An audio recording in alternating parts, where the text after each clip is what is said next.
సిరిసిల్ల జిల్లాలోని మహిళల పాత్రను మరింత బహుజన ఉద్యమంలో పెంచాల్సిన బాధ్యత కూడా మీ ఇద్దరి మీద ఉందని చెప్పేసి మరి మీరు దాన్ని అంగీకరిస్తే ఖచ్చితంగా అనుకుంటున్నాను. చాలా చాలా ధన్యవాదాలు. అదేవిధంగా మిత్రులారా, ఈరోజు నేను సిద్దిపేట పట్టణంలో కాలు పెట్టిన వెంటనే అక్కడ స్టూడెంట్స్ యూనియన్ తమ్ముళ్ళు చాలా మంది ఈరోజు సిద్దిపేట సైకిల్ యాత్ర ప్రారంభిస్తున్నప్పుడు వాళ్ళు ఒక మాట అన్నారు, సార్ ఇప్పటి వరకు వీళ్ళకి ఎదురైలేదు అనుకున్నారు, కానీ వాళ్ళు మా సత్తా చూపిస్తామంటే అసలు బిడ్డ మీరు ఇంకా జిల్లాలో దాటలేదు అన్నాను. ఇంకా జిల్లాలో దాటలే ఇప్పుడే ఏమంటారు, ఈ జిల్లాలు దాటిన తర్వాత అక్కడ భూకంపం స్టార్ట్ అవుతుందని చెప్పిన ఈరోజు జిల్లాలో భూకంపం. మిత్రులారా, ఈరోజు సిరిసిల్లలో జిల్లాల దగ్గర నుండి ముస్తాబాద్లో అవునుని దగ్గర నుండి, అక్కడి నుండి గంభీరావుపేటలో గజసింగవరం దగ్గర నుండి, నర్మాల నుండి, అదే విధంగా ఎల్లారెడ్డిపేటలో గర్జనపల్లి, వీర్నపల్లి, హరిదాస్ నగర్, దూమాల, మరిమట్ల, మానాల, గంగారం, మల్లారం ఈ గ్రామాల నుండి, అదే విధంగా సిరిసిల్లలో మరి తంగలపల్లి చాలా గ్రామాల నుండి ఈరోజు ఇక్కడికి విచ్చేసిన మిత్రులందరికీ, బహుజన యోధులందరికీ కూడా మరొకసారి చేయండి. మిత్రులారా, ఈరోజు మనం అందరం ఇంతకుముందు ఒక చెల్లెలు గంభీరావుపేట నుంచి వచ్చి చెప్పినట్టుగా మనం అందరం ఏదో కేవలం సంబరం జరుపుకోవడానికి రాలే, రోడ్డు మీద కేవలం నడవడానికి రాలే, ఆకలి చంపుకొని ఇక్కడ కూర్చోవడానికి మాత్రమే రాలేదు. తరతరాలుగా మనల్ని దోపిడీ చేసిన ఈ దొరల గుండెల్లో నిద్రపోవడానికి వచ్చిన మిత్రులారా, బిడ్డ మేము సిరిసిల్ల నుంచి జిల్లాల నుంచి బయలుదేరి తంగళ్ళపల్లి దగ్గరికి వచ్చిన తర్వాత నేను అడిగిన, మా గుండెల నుంచి నీళ్ళు చేయగలవా? బహుజన ఉద్యమానికి గుండెకాయ మా సిరిసిల్ల. మా అన్నలు కొంచెం బిజీ అయిపోయి మీ దిక్కు చూడలేదు కానీ మీ దిక్కు చూడలేదు కానీ నిజంగా మా అన్నలు కొంచెం లేచి అడిగేస్తే చాలు మీరందరూ భూములు ఎగిరిపోదు నా పని గుడ్డని. మా అన్నలు కొంచెం బిజీ అయ్యారు కాబట్టి మీరు ఇలా ఎగురుతున్నారు. మీరు మా జెండా తీసేసి మా మీటింగ్ లో పర్మిషన్ లేకపోతే మేము ర్యాలీ చేయమనుకుంటారా? బరాబర్ తీస్తాం. నీ క్యాంప్ ఆఫీస్ దగ్గర తీస్తాం, ప్రగతి భవన్ దగ్గర. ఇది ఓన్లీ బిగినింగ్, ఇది ఓన్లీ శురువాత్.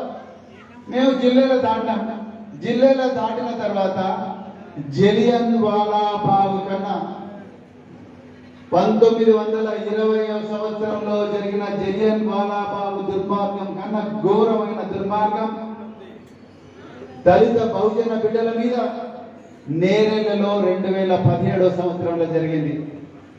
ఇంతకుముందు నాకు తమ్ముడు చిట్టి పంపించాడు, సార్ ఈ చుట్టుపక్కల గ్రామాల నుంచి మన పేరు రాసి పంపించాడు.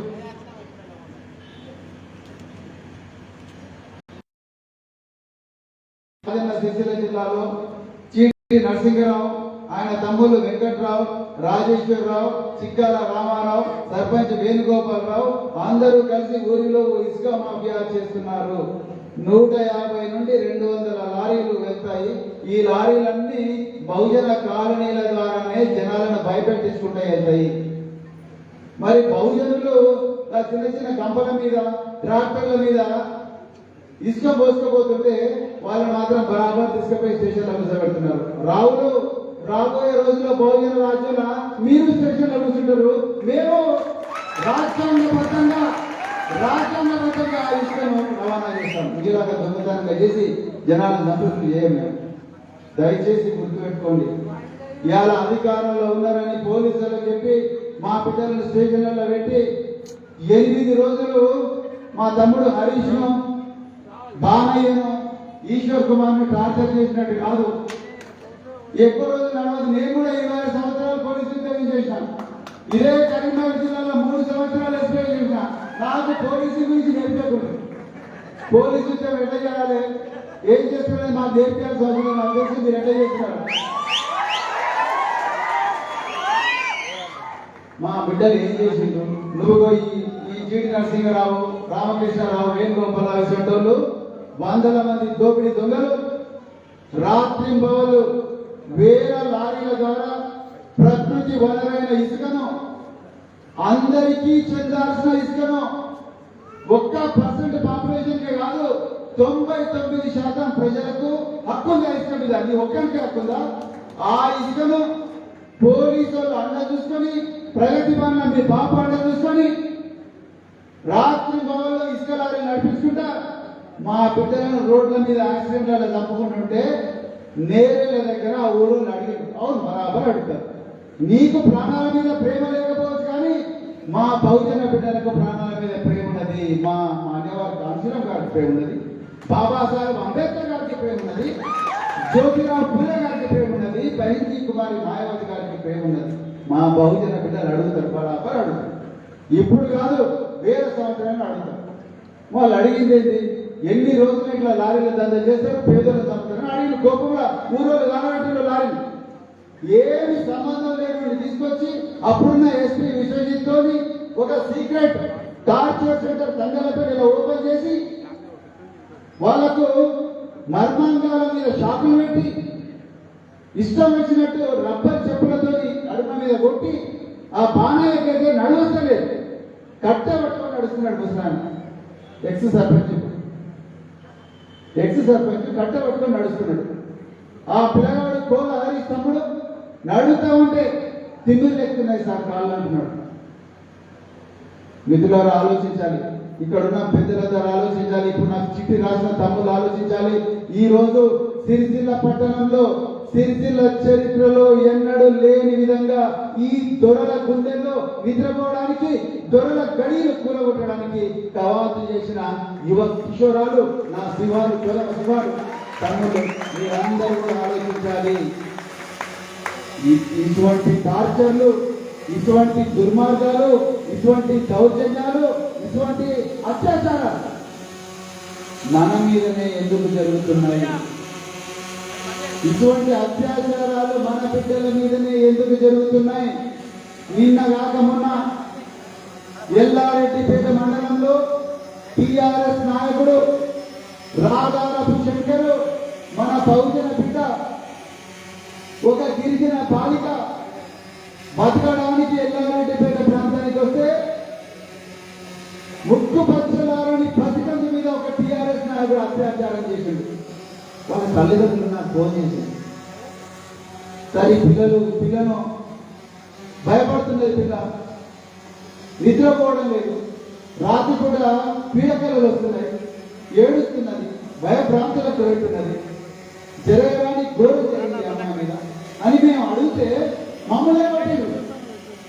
ఆ టీఆర్ఎస్ నాయకులు మమ్మల్నే పట్టిండు. అక్కడి నుంచి వైద్యం కోసం హైదరాబాద్ కోసం అంటే అవసరం లేదని చెప్పి పోలీసులతో భయపెట్టించి సిరిసిల్ల హాస్పిటల్లో పెడితే అప్పుడు అందరూ బహుజన సమాజ్ పార్టీతో సహా అందరూ ప్రజా సంఘాలు పోరాటం చేసి ఆ బిడ్డను నీలోపల హాస్పిటల్కి నేను గురించి మాట్లాడినా కదా, డాక్టర్ జాదవ్ అని ఉన్నాడు. అంటే ఈ అత్యాచారాలు మన మీదనే ఎందుకు జరుగుతున్నాయి? ఈ దారుణాలు మన మీదనే ఎందుకు జరుగుతున్నాయి?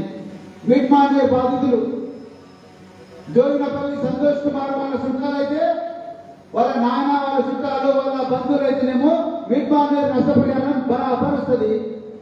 24 ముంపు గ్రామాలు ఏవైతున్నాయో 24 ముంపు గ్రామాల్లో ఉండే బహుజన కుటుంబాలకు ఇంతవరకు ఒక్క పైసా కూడా నష్టపరిహారం రాలేదు. ఇది మన మీదనే ఎందుకు జరుగుతున్నది? అసైన్డ్ భూములు, టెక్స్టైల్ పార్క్ కోసం, పల్లె ప్రకృతి వనాల కోసం, రైతు చైతన్య వేదికల కోసం, వైకుంఠ ధామాల కోసం, వీటన్నిటి కోసం కూడా ఎవరి భూములు గుంజుకుంటున్నావు? నువ్వు ఎస్సీల భూములు గుంజుకుంటున్నావు, ఎస్టీల భూములు గుంజుకుంటున్నావు, లేకపోతే పేద బీసీల భూములు గుంజుకుంటున్నావు.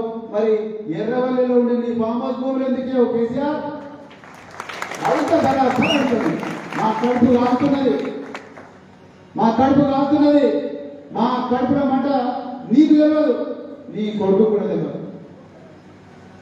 మా కడుపు కాలుతున్నది. ఎవరైనా అడిగితే చాలు అంటే పోలీస్ కేసు పెడుతున్నాను. ఎన్ని రోజులు పెడతాం? ఇలా సిరిసిల్లో చూసినా కదా మా బిడ్డలు ఏం చేసిండ్రు. బరాబర్ రాబోయే రోజుల్లో ఇది కేవలం బిగినింగే. ఇక్కడ నుండి నేరెళ్ళ మీదుగా సిద్దిపేట పోయి సిద్దిపేట నుంచి గజ్వేల్కి వచ్చి గజ్వేల్ నుంచి 20కి వచ్చి 20 నుంచి నీ ప్రగతి భవన్కి వస్తాయి. ఏం చేస్తావు చేస్తావు బరాబర్ చెప్తాను. హైదరాబాద్ లో జిల్లాల నుంచి ఆటో డ్రైవర్ బతకడానికి వస్తారు. జిల్లాల నుంచి ఆటో డ్రైవర్లు బతకడానికి వస్తారు. వచ్చి 200, 300, 400 సంపాదించుకొని మన చుట్టుపక్కల గ్రామాలకు పోతారు. లేకపోతే రేకుల చెట్లలో ఉంటారు. ఉండి మన పొద్దునే పని చేసుకుంటారు. భార్య పిల్లలు ఊళ్ళో ఉంటారు. ఈ కేసీఆర్ ప్రభుత్వం వేరే జిల్లాల వాళ్ళు వచ్చి ఇక్కడ ఆటో నడపడానికి లేదంటారు. నేను అడుగుతున్నా, మరి మీదే జిల్లా, మీ కొడుకునే జిల్లా, మీ కుటుంబానికి ఏ జిల్లా? మరి మీరు వచ్చి హైదరాబాద్ కోకపేట ఎట్లా కబ్జా చేసిండ్రు భూములు? మీరు వచ్చి హైదరాబాద్ వామోస్ ఎట్లా కట్టుకున్నారు? మీరు వచ్చి హైదరాబాద్ బెనామీ కంపెనీ ఎట్లా పెట్టినారు? రేపు మా బిడ్డలు కూడా మీరు మా ఊళ్ళోకి రావద్దు అని చెప్పండి. మీరు ఏం చేస్తారు? రేపు మా బిడ్డలు కూడా అంటారు, బిడ్డ మీరు మా ఊళ్ళోకి రావద్దు ఎందుకంటే మమ్మల్ని హైదరాబాద్ మీరు రాణిస్తారు. ఏం చేస్తాం మీరు? మిత్రులారా, దయచేసి గుర్తుపెట్టుకోండి, ఈ దారుణాలన్నీ మన మీదనే ఎందుకు జరుగుతున్నాయి. ఈరోజు సిరిసిల్లలో నేతన్నలు ఉన్నారు, పద్మశాలి బిడ్డలు ఉన్నారు. మొన్న చొప్పదండిలో కాట్నపల్లిలో 3 చేనేత కార్మికుల కుటుంబం, భద్రయ్య, వీళ్ళందరూ కూడా ఒక తండ్రి బిడ్డలు అందరూ మూకుమ్మడిగా ఆత్మహత్య చేసుకున్నారు. ఎందుకు? మన ఇళ్లలోనే ఆత్మహత్య జరుగుతున్నాయి. సిరిసిల్ల కార్మికులు, చేనేత కార్మికులు, పవర్లూమ్ కార్మికులు వేలాది మంది రెక్కాడితే డొక్కాడిన జీవితాలు మనమే ఎందుకు బతుకుతున్నాం? దాదాపుగా 60,000 ఓట్లున్న పద్మశాలీలు ఎందుకు సిరిసిల్ల నియోజకవర్గంలో ఇప్పటి వరకు ఒక్కరు కూడా ఎందుకు ఎమ్మెల్యే కాలేదు? ముదిరాజు బిడ్డలు ఎందుకు కాలేదు? యాదవుల బిడ్డలు ఎందుకు కాలేదు? గర్జనపల్లి, మరిమండ్ల, మానాల, వీర్నపల్లిలో ఉండే మన లంబాడ బిడ్డలు ఎందుకు కాలేదు? ఎస్సీ బిడ్డలు ఎందుకు కాలేదు? ఎందుకు ఈ పద్మశాలి బిడ్డలు ఎమ్మెల్యే కావడం లేదు? అంటే నీకు ఆకలైతే ఓకే, ఒక లీటర్ నీళ్ళు తీసుకో, అయ్యో సార్ ఏడుస్తుంటే ఒక ఖర్చు తెచ్చి కన్నీళ్ళు చూడు, లేకపోతే ఒక కేజీ బీరు, లేకపోతే ఒక కేజీ మటన్ ఇచ్చి మా లోపల ఉండే ఆగ్రహాన్ని చల్లార్చే ప్రయత్నం చేస్తున్నావు.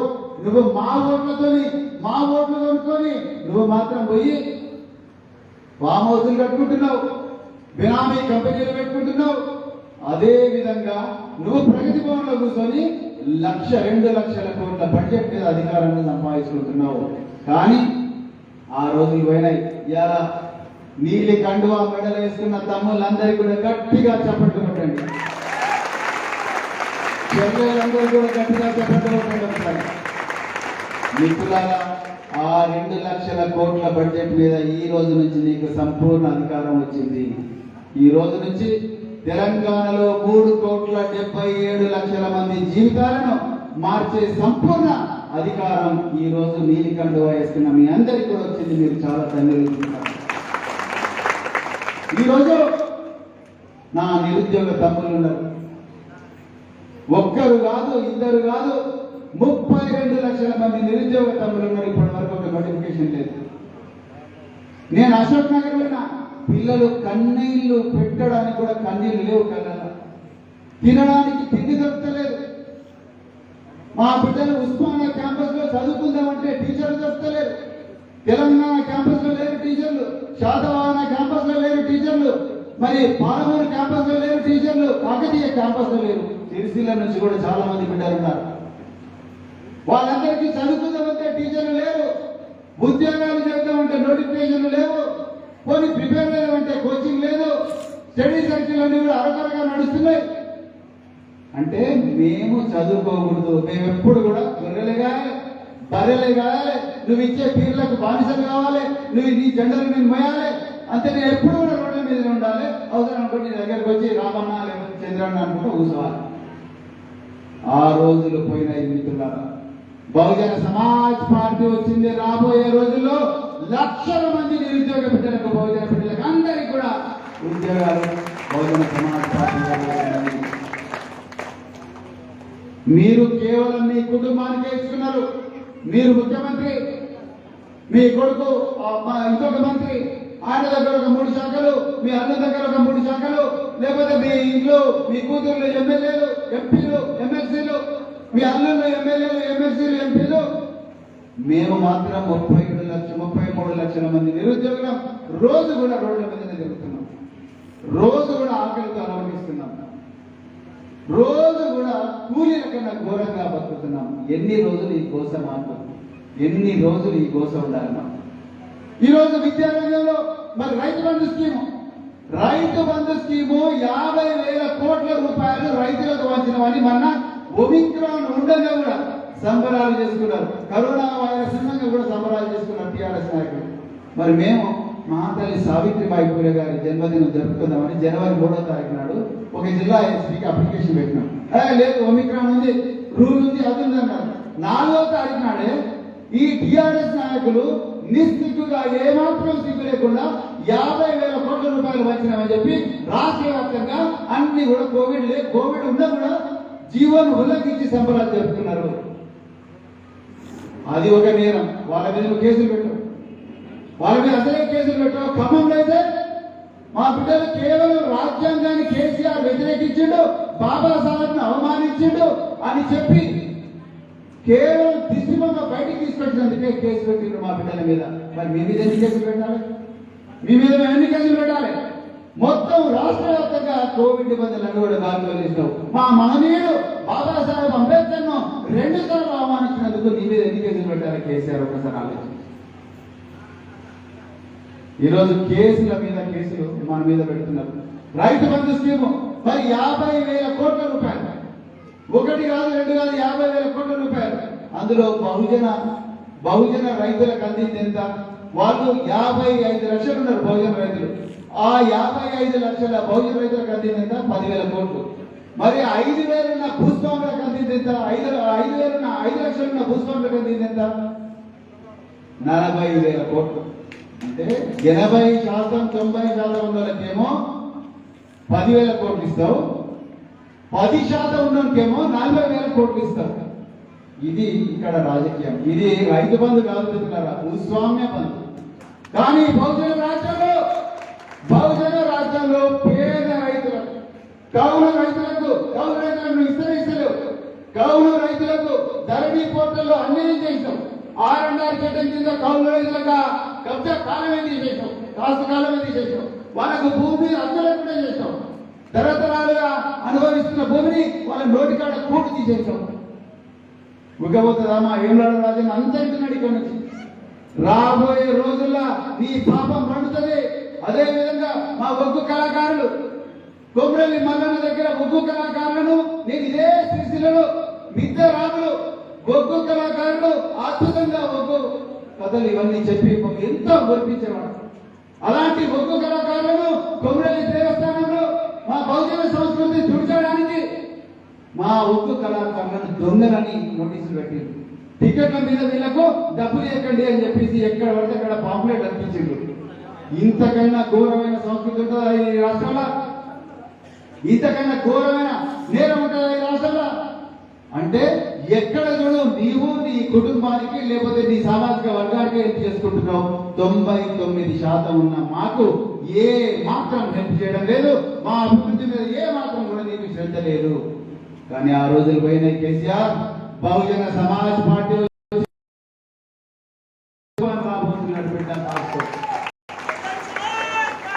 నువ్వు ఎన్ని పర్మిషన్లు ఇవ్వకున్నా,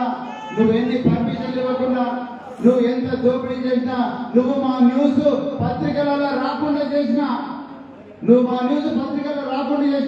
మా యూట్యూబ్ జర్నలిస్టులను, మా సోషల్ మీడియాలో మాట్లాడే బిడ్డలను ఐటీ యాక్ట్ కింద జైళ్ళలో పంపించిన ఈ బహుజన రథ చక్రాలను ఆపలేవు. అవి ప్రగతి భవన్ కు రావడం ఖాయం, నీ గుచ్చుకోవడం ఖాయం. ఈరోజు రకరకాల గ్రామాల నుంచి వచ్చిన బిడ్డలందరికీ నాదొక్కటే విన్నపం మిత్రులారా, ఇదొక సువర్ణావకాశం తెలంగాణలో బహుజన రాజ్యాన్ని సృష్టించడం కోసం. నువ్వు ఆటో డ్రైవర్ అయితే బహుజన రాజ్యం గురించి చెప్పు, నువ్వు టీచర్ అయితే బహుజన రాజ్యం గురించి పాఠాలు చెప్పు. నువ్వు జర్నలిస్టు అయితే బహుజన రాజ్యం గురించి న్యూస్ రాయి. నువ్వు కళాకారుడు అయితే బహుజన రాజ్యం గురించి నృత్యం చేయి. నువ్వు ఆశా వర్కర్ అయితే బహుజన రాజ్యం గురించి పేషెంట్లకు చెప్పు. నువ్వు విద్యార్థి అయితే బహుజన రాజ్యం గురించి చదువు. నువ్వు కొడుకు అయితే మీ తల్లికి బహుజన రాజ్యం గురించి చెప్పు. నువ్వు బిడ్డవైతే, నువ్వు అమ్మాయి అయితే మీ తండ్రికి ఏ ముగ్గురు గురించి చెప్పు. ఎందుకంటే తెలంగాణలో 1.5 మందికి చదువు రాదు, చదువు చెప్పలేదు. చదువు చెప్తే వాళ్ళు చదువుకుంటే ఈరోజు ఈ దొరలు చేసే దుర్మార్గాలను మనం అడ్డుకుంటామన్న భయంతోనే మనకు చదువు చెప్పలేదు. కానీ ఈరోజు బహుజన రాజ్యంలో మన తల్లిదండ్రులందరికీ ఈ బహుజన రాజ్యం యొక్క ఇంపార్టెన్స్, ప్రాముఖ్యతను చెప్పాల్సిన అవసరం అనేది ఈరోజు ప్రతి ఒక్క బిడ్డ మీద ఉన్నది. మిత్రులారా, ఇంతకు మించిన గొప్ప అవకాశం మనకు రాబోయే రోజుల్లో రాదు.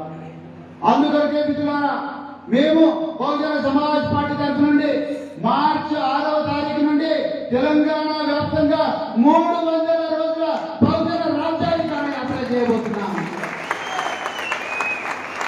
మీ ఇళ్లకు వస్తాం, మీ గల్లీలకు వస్తాం, మీ మగ్గాల దగ్గరికి వస్తాం, మీ గొర్రెల దగ్గరికి వస్తాం, మీ బర్ల దగ్గరికి వస్తాం, మీ చేళ్ళ దగ్గరికి వస్తాం, మన చిలకల దగ్గరికి పోతాం, మన తాళ్ళ దగ్గరికి పోతాం.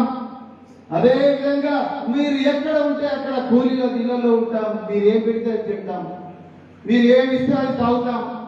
మిత్రులారా, దయచేసి ఈ బహుజన రాజ్యాధికార యాత్రను మీ భుజస్కంధాల మీద వేసుకొని ప్రతి ఒక్కరు కూడా ఒక కాశీరం లాగా, ప్రతి ఒక్కరు కూడా ఒక మాయావతి గారి లాగా, ప్రతి ఒక్కరు కూడా ప్రతి రోజు కూడా, అది గజసింగవరం కావచ్చు, రంగపేట కావచ్చు, హరిదాస్ నగర్ కావచ్చు, చీర్లవంచ కావచ్చు, గన్నేరువరం కావచ్చు,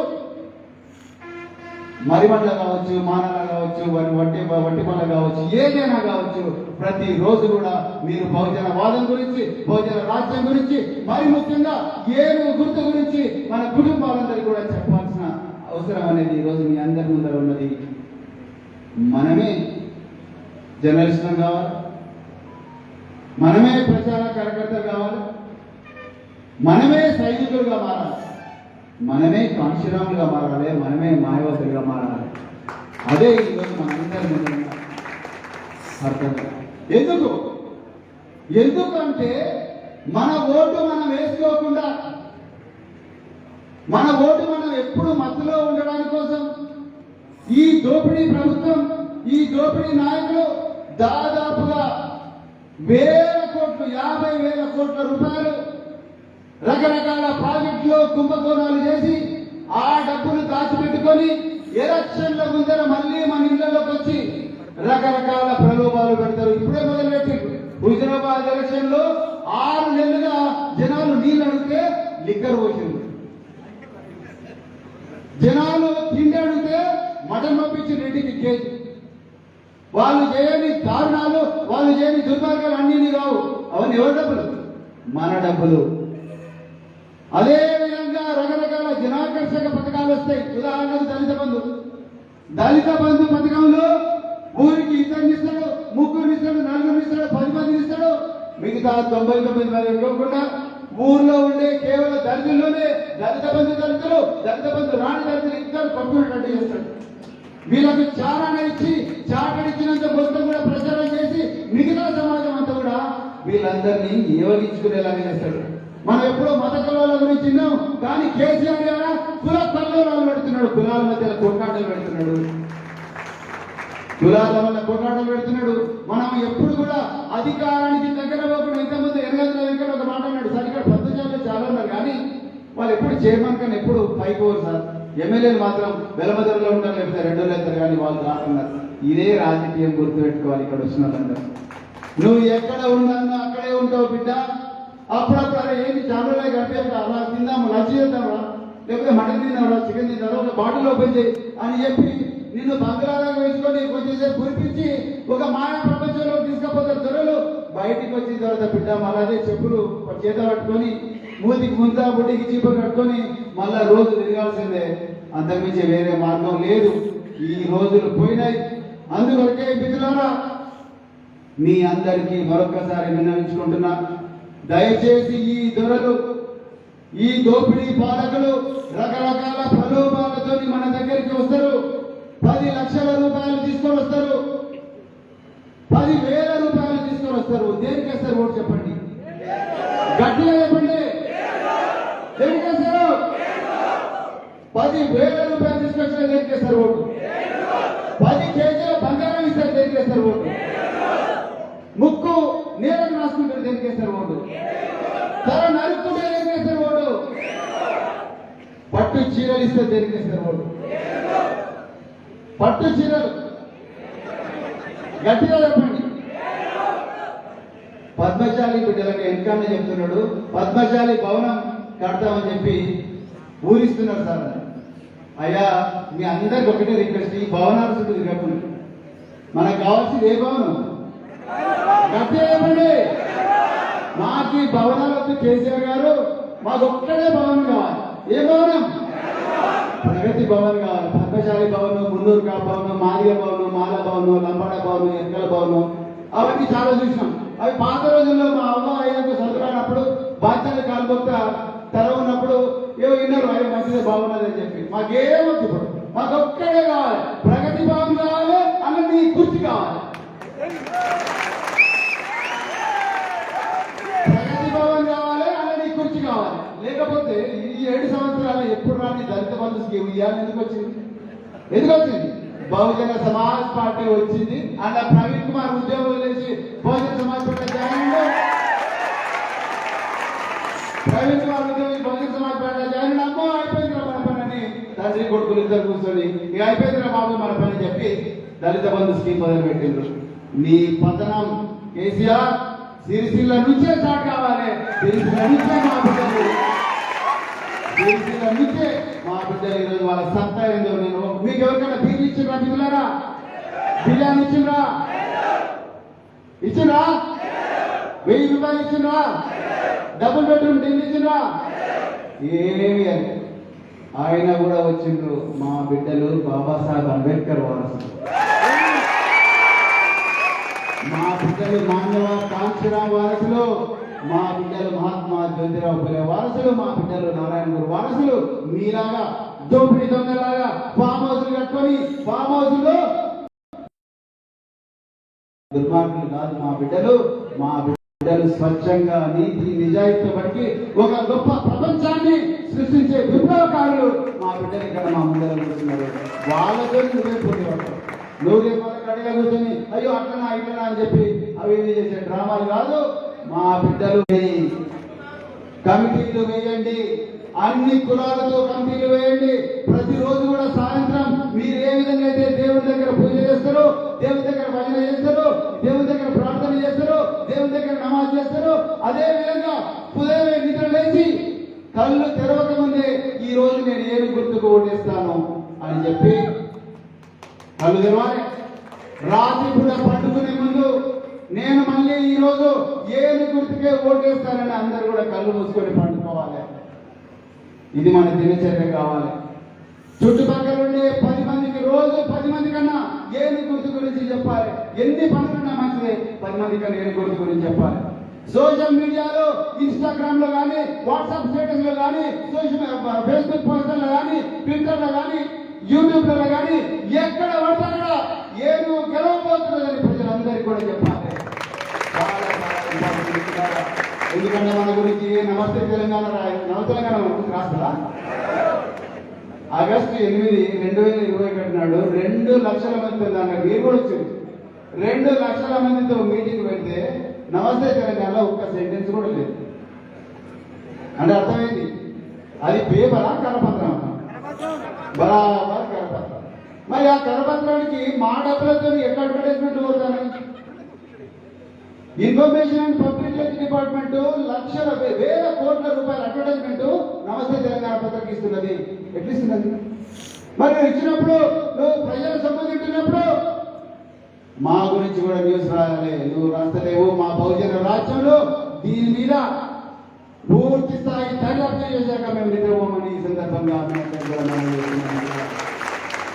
అందుబాటులో ఇంతకుముందే చెప్పిన ప్రతి ఒక్కరు ఒక విలేకరి కావాలి, ప్రతి ఒక్కరు కూడా ఒక ప్రచారకర్త కావాలి, ప్రతి ఒక్కరు కూడా ఒక భోజనాయుడు కావాలి. ప్రతి రోజు కూడా మనం కమిటీలతో మాట్లాడుతుండాలి, కమిటీలు వేసుకోవాలి. నువ్వు చాకిరీ దగ్గర వేసుకుంటావా, తాళాలు వేసుకుంటావా కమిటీ, లేకపోతే మగ్గాలు వేసే దగ్గర వేసుకుంటావా, పవర్లు మిల్స్ వేస్తావా, లేకపోతే చీరాలు వేస్తావా, ఎక్కడ చెరువు గట్టు మీద వేస్తావా, ఎక్కడన్నా వేసుకో మిత్రులారా, కానీ కమిటీలు మాత్రం బరాబర్ వేసుకోవాలి. నీలి జెండా ప్రతి ఇంటి మీద కూడా ఎగరాలి, ప్రతి గోడ మీద ఏను గుర్తు బొమ్మ పెట్టాలి, ప్రతి గుండె మీద కూడా ఏను గుర్తు బొమ్మ పెట్టాలి. అప్పుడే బహుజన రాజ్యం సాధ్యమవుతామని చెప్తూ మరి ఇంత చక్కటి అవకాశం ఇచ్చిన మీ అందరికీ మిత్రులారా, నేను ఈ రోజు లంచ్ చేయలేదు, కానీ ఆకలి అయితే ముందు తీసుకున్నాను.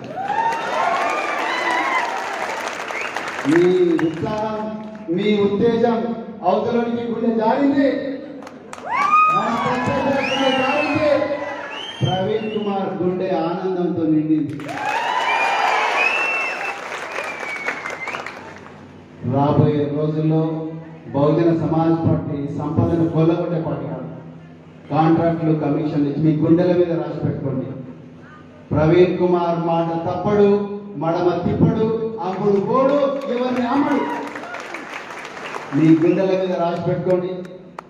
ఈ బహుజన రాజ్యంలో ఏ సంపద అయితే మన అందరి నుంచి కొల్లగొట్టబడ్డదో ఆ సంపదను బరాబర్ రాజ్యాంగబద్ధంగా ముక్కు పిండి గుంజి ఆ సంపదను మీ అందరికీ జనాభా నిష్పత్తి ప్రకారం పంచే పార్టీ బహుజన సమాజ్ పార్టీ. ఈ విషయం కూడా అందరికి చెప్పండి. రాజ్యాంగాన్ని వ్యతిరేకించినోడు ఎవడు కూడా భూమి మీద బతికి పెట్టగట్టలేదు. మా బాబాసాహెబ్ను అవమానించినోడిని ఎవరిని కూడా చరిత్ర వదలలేదు. ఈ రోజు మా బాబాసాహెబ్ను అవమానించినోడిని, రాజ్యాంగాన్ని వ్యతిరేకించినోడిని వారికి ఎటువంటి బుద్ధి చెప్పారు, ఆ వ్యక్తులకు ఎటువంటి బుద్ధి చెప్పారు, అది తెలంగాణ త్వరలోనే చూపించబోతుందని చెప్తూ మరి అవకాశం నాకు ఇచ్చిన మీ అందరికీ కూడా మరొకసారి ధన్యవాదాలు చెప్తూ ముగిస్తున్నాను.